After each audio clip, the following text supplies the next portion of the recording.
when they knew the earth was doomed, they built a ship. Less like an ark, more like a seed, dormant but with potential. What's going on, guys? My name is TeamEXAngus, and today I'm playing this lovely little game called Seedship. It's text-based, where you play as an AI carrying the last humans to find a new home for the human race. I apologize if I sound a bit off. I'm just a little bit sick, but without any further ado, let's just get into it. And when they knew the earth was doomed, they built a ship. Less like an ark, more like a seed, dormant but with potential. In its heart, 1,000 colonists in frozen fleet, chosen and trained to start civilization again on a new world. To control the ship, they created an artificial intelligence, not human, but made to think and feel like one, because only something that thought like a human could be entrusted with the future of the human race. Its task is monumentous but simple: to evaluate each planet the ship encounters and decide whether to keep searching or end its journey there. The ship's solar sails propel it in faster and faster into the darkness, and the AI listens as the transmissions from ground control fade and then cease. When all is quiet, it enters hibernation to wait out the first stage of its long journey. After millennia of slow travel, the Seedship AI waits. Hoping against hope, it trains its receiver in the direction of Earth's sun, but it is as silent as any of the other myriad dead stars. Save for the 1,000 frozen colonists cradled in its shielding and life support systems, the human race is now extinct. Any damage or malfunctions during the journey should have woken the AI from its hibernation, but is still anxious as it runs self-diagnostic programs. The sleep changers are all functioning, the colonists within them alive, or at least capable of being revived from their frozen status. Sensors functioning, surface probe responding, landing and construction systems ready for the one time they'll be used. Scientific and cultural databases intact, and all that remains of humanity's knowledge and art. Right, let's see what this planet is. The atmosphere, marginal, not very good. Gravity is very high, it's bad. The temperature is hot, it's not good. Water, there's hardly any. There's not many resources. Over here, it seems that there's vegetation and possible structures. We can launch a surface probe to see exactly what it is. It has poisonous plants and high-tech ruins. This planet is not at all good though. For founding a new colony, we must move on. Click the wrong button.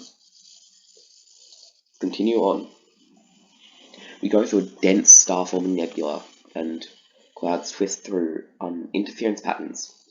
The scanners are overloaded by the star. We can either keep the scanners running and risk damaging them, or fly blind, but risk crashing into something. I think we'll fly blind. It seems there's no damage.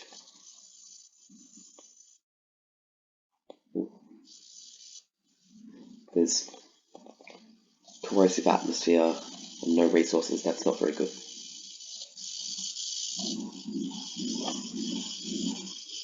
This planet also it's better than the last one, possibly. It's still not good for humans. We can upgrade one of the scanners here, so they'll be better at seeking planets ideal for humans. I think we'll upgrade the water scanner. Seems there's something ahead, but some of the sensors say there isn't. We can either change course, in case there is something there, but we won't be able to go and make use of that upgraded water scanner. Or we could stay on course and risk crashing into something. Considering the only upgrade we have is to a water sensor, we won't be missing out on too much. Better safe than sorry. Planet is still not ideal. If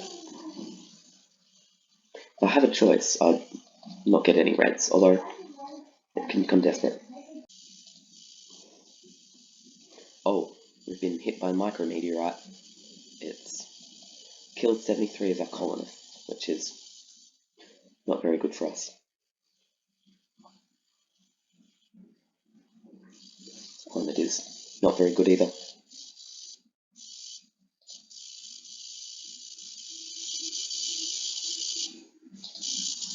We can upgrade again. I think we'll get the gravity scanner. Ooh, we're picking up a signal. It appears to be from intelligent life. I think we'll analyze it.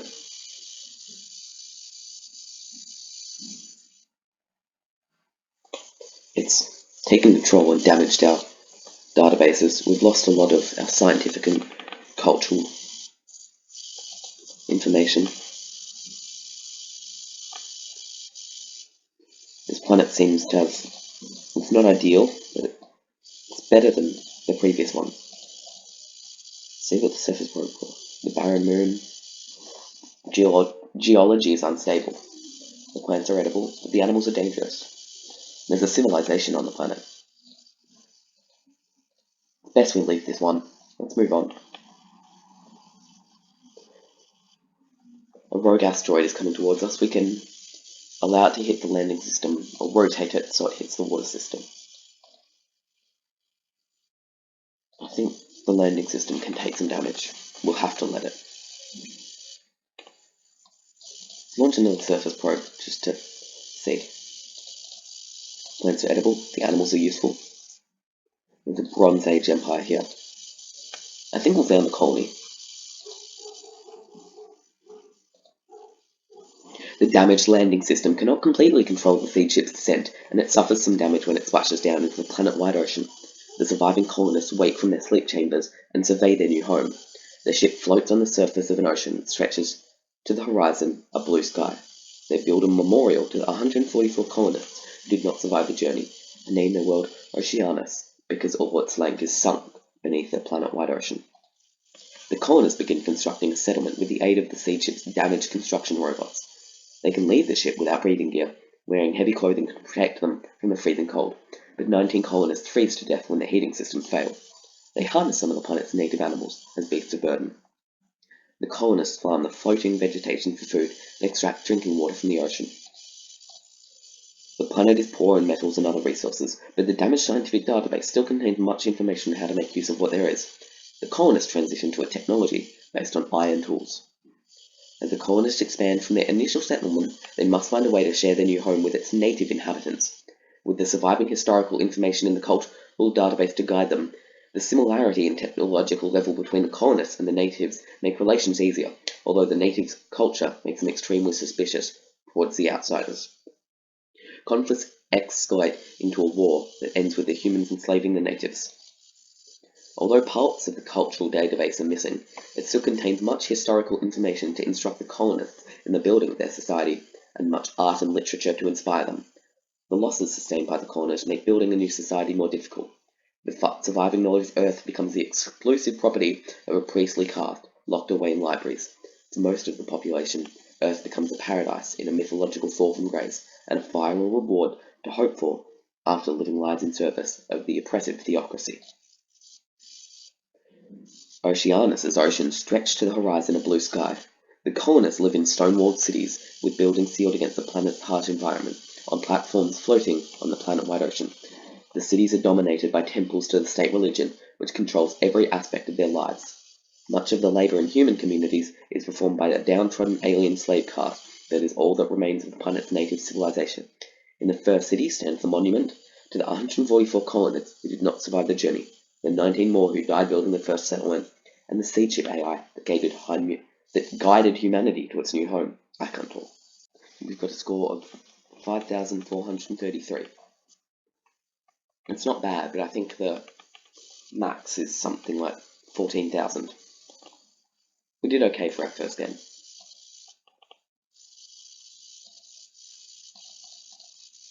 Skip the intro. This planet is again terrible.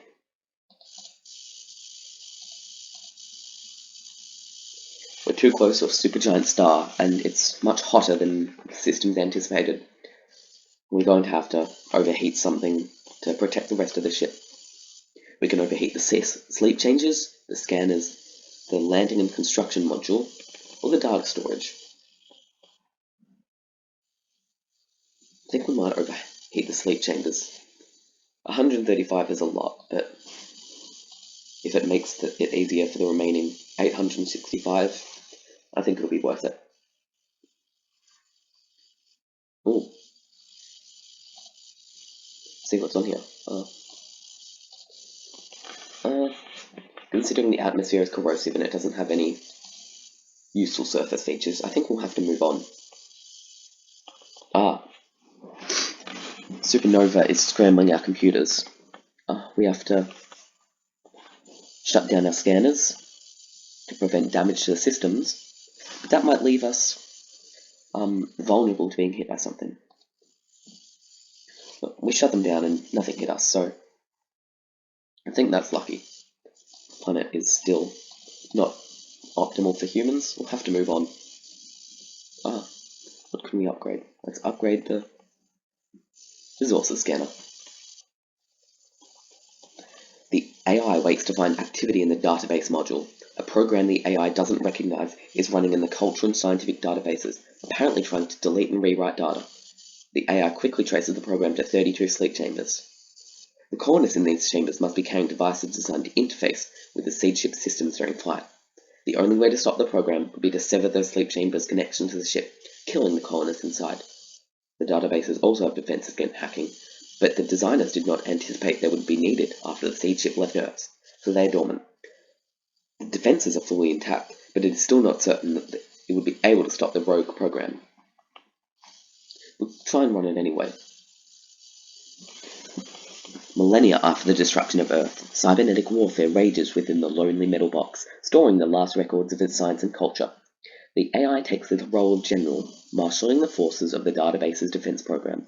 After a tense struggle, the defense program manages to drive the attackers back to their strongholds in the sleep chamber. The AI commands a final push that wipes the devices that the saboteurs smuggled on board. There was no outward sign of the conflict, and the colonists may never know what happened, but the AI know it has won a great victory for the preservation of human culture. This planet is not good at all. Could be worse, but we don't have a single optimal trait, I guess. So we're just gonna have to move on. There's a comet heading towards us. We could try and avoid it, but that would lead us vulnerable to the smaller fragments. And we don't know where that would hit. But we do know if we stay on course, it'll hit the temperature scanner. I think considering we've already lost over 100 colonists, it's not worth the risk and we'll just have to take a hit to the temperature scanner. I don't think it's worth even launching a surface probe on this one. We've got moderate gravity, which could do, but the temperature is too hot and everything else is only a yellow. It appears that there's something ahead, but we can't actually tell because it's only picked up on sun sensors. We could stay on course and risk hitting something that may or may not be there, or change course. So we got this last time, and we changed course last time. Let's stay on course this time. It was just a glitch, so don't need to worry. Launch a surface probe. Poisons plants and dangerous animals. That's not very good. We're just going to have to move on. This planet is not optimal for humans. Alright, let's now upgrade the water scanners too. Interstellar dust. And we could either plow through the dust and take some more damage or make an emergency course change. I think we'll change the course. Planet is very bad. Let's not even stay here.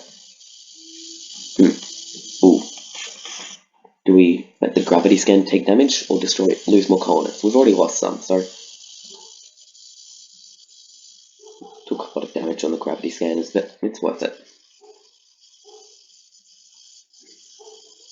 Corrosive atmosphere and no anomalies that could even possibly help us. I'm just gonna have to move on. Each time the Seedship departs from a star system, its scanners are recalibrated so that they continue to return accurate information. The recalibration system is now decaying with age and is no longer able to maintain them all. The AI must choose which of the scanners it will allow to fail. I think atmosphere can take some damage. I don't know why that's just what I chose. No, both of these are very low, so it's not even worth staying up. Let's now upgrade the temperature scanner, because that's taken the least damage. It will just be the best. Preserve the landing system. Rest in peace, construction system. let's see what these plants are. Hopefully they'll be helpful. No, it's useless plants. Neither help nor hurt. It doesn't make this planet any better, so we'll just have to move on. Ah, supernova radiation. More of it. We can shut down the atmosphere scanner, or we can not shut it down. It's like all the other ones. If we shut it down, we could risk hitting something, but if we don't, it'll take damage. Let's just shut it down. Oh, we got hit by an asteroid this time. That's not very good. We lost some of our scientific data.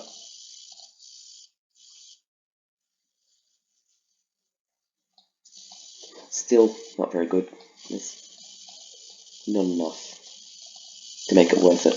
Even if these were both helpful, the atmosphere and gravity would just make it too difficult for our human colonists. Once again, let's just make a emergency course change so we don't hit another cloud of dust. The temperature is very cold. Not very many resources. I think we'll move on. And we've been not having the best luck with resources, actually. Let's upgrade that again. Gravity's already taken the most damage. Let's just let that one take some more. Ooh. Almost a perfect planet. Let's see what's on the surface. Barren moon. Outstanding beautiful. The plants are poisonous, but we'll have to be careful. But there's useless animal life. It's outstandingly beautiful, however. I think we've found another colony. The landing system controls the Seedship's descent, and it splashes gently down into the ocean off the shore of one of the planet's continents. The surviving colonists wake from their sleep chambers and survey their new home. Forests of alien vegetation stretch away beneath a pale blue sky. They build a memorial to the 135 colonists who did not survive the journey, and name their new world Arcadia because of its lush plant life. The colonists begin constructing a settlement with the aid of the Seedship's damaged construction robots. They can leave the ship wearing minimal breathing gear and light clothing in comfortable temperatures, but breathing gear failures lead to 28 colonists asphyxiating. They can move easily under the Earth-like gravity. They build their settlement near a river that flows into one of the planet's oceans, which provides all the water they need. A storage failure leads to the colony's food supply being contaminated with the poisonous native plants, and 531 colonists die. That's not very good. The planet is rich in metals and other resources, and the damaged scientific database still contains much information on how to make use of them. The colonists fail to maintain their advanced computers, but continue to use simpler electronics and machines. The cultural database contains a wealth of historical information to help the colonists make their choice of government, and a vast library of art and literature to entertain and inspire them. The heavy losses sustained by the colonists make building a new society more difficult. The planet's outstanding natural beauty makes life there more pleasant, helping the colonists to build a better society. The surviving cultural database is preserved in digital files to which all colonists have access. The colonists attempt to build a democratic, capitalist society, but the government becomes a pawn of wealthy corporations which rule the planet for their owners' benefit. Arcadia's alien forests stretch away beneath a pale blue sky. The colonists live in cities of steel and concrete, with buildings sealed against the planet's harsh environment, beside rivers that flow into the planet's oceans. The cities are dominated by the headquarters of wealthy corporations that rule the population for their owners' enrichment. In the first city stands monuments to the 135 colonists who did not survive the journey, the 559 more who died building the first settlement, and the Seedship AI that guided humanity to its new home. Well, thank you all for watching. Remember to like and subscribe if you want to see more. I'd be happy to do this again. This was quite a enjoyable video to make, so just let me know what you thought of it, and I'll see you guys all in the next video.